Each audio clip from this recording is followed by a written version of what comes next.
Hello and welcome to the DSR Daily. I'm David Rothkopf. I'm joined by Riley Fessler and Minna Stein.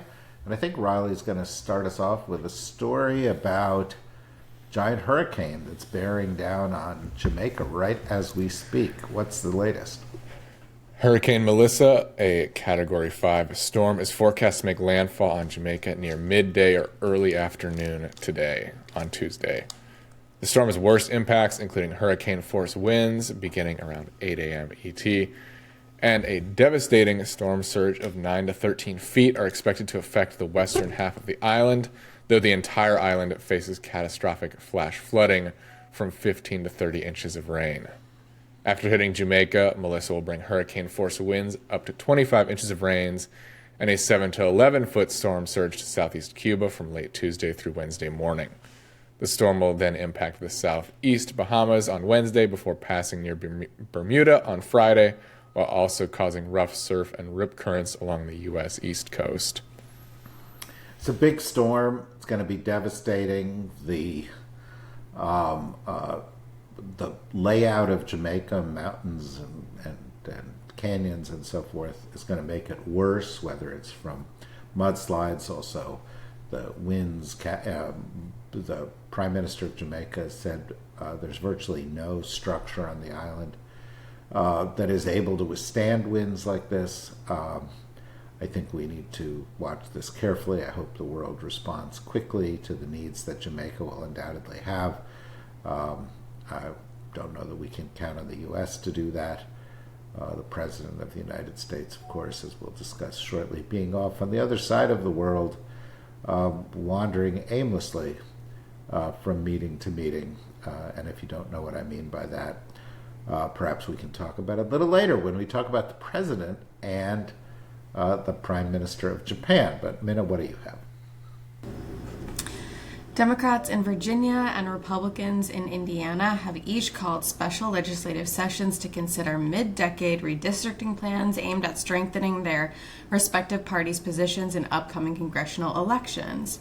The move follows a national wave of politically driven map redraws spurred by Donald Trump that have already reshaped districts in states like Texas, Missouri, and North Carolina. Both parties are racing to secure additional U.S. House seats ahead of the 2026 midterms, intensifying a coast-to-coast battle over control of congressional representation. Yeah, of course, this is a terrible thing. It is cheating. Arnold Schwarzenegger has been one of the big people out there saying, don't do this, it's cheating. But if one party is doing it, the other party has got to step up and do it as well. It's unfortunate. It's not ideal from perhaps a moral, ethical, legal, or precedential point of view. But on the other hand, this is for the control of the United States. It's for, whether the president and his party are going to be able to do what they want to do unchecked. It's whether you want to continue having the kind of leadership we currently have in the House of Representatives or elsewhere in the country. It does underscore, by the way, the importance of state legislative elections, because it is state legislatures that are doing this, and the importance of appointing judges and others who will review these things.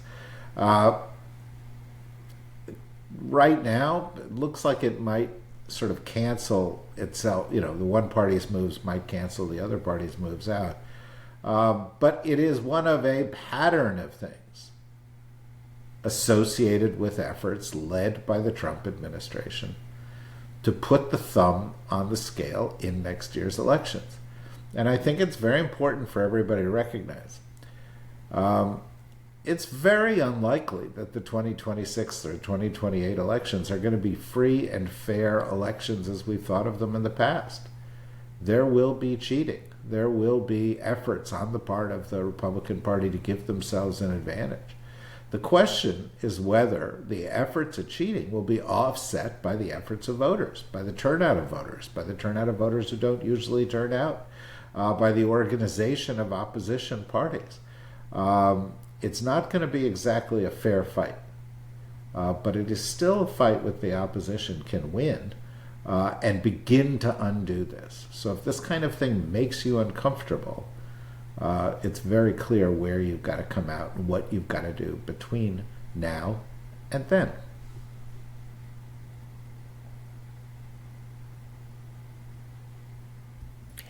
Venezuela suspended energy agreements with Trinidad and Tobago, citing the island nation's hostile decision to host a U.S. warship involved in a campaign against alleged Venezuelan drug speedboats. Venezuelan President Nicolas Maduro accused Trinidad of acting as the aircraft carrier of the U.S. empire and withdrew from the 2015 treaties for joint natural gas exploration.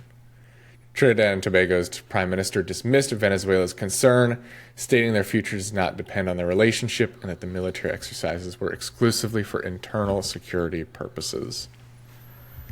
Yeah, I don't think this is going to change the future of Trinidad and Tobago, which has quite a bit of its own energy reserves, or Venezuela. I do expect, that the Trump administration is going to press forward with whatever it has planned in Venezuela.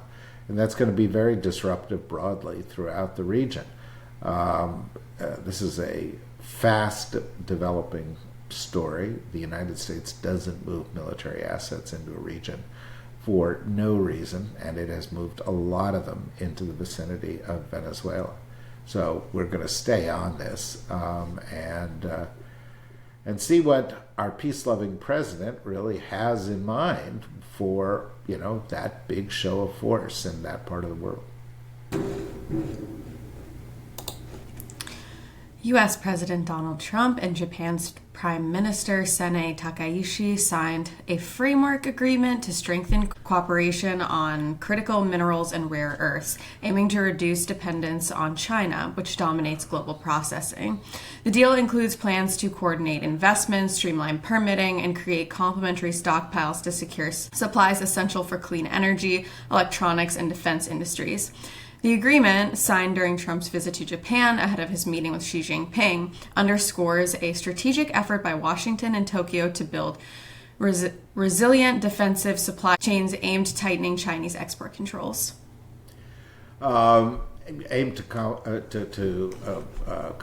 cope with tightening Chinese export controls. China controls a lot of the world's rare earths.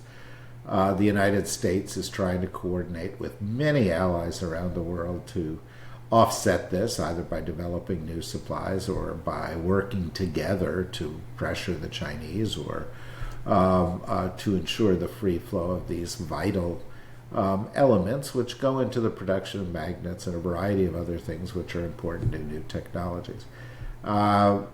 This is sort of one of these, sort of small-scale victories that's come out of Trump's trip to Japan.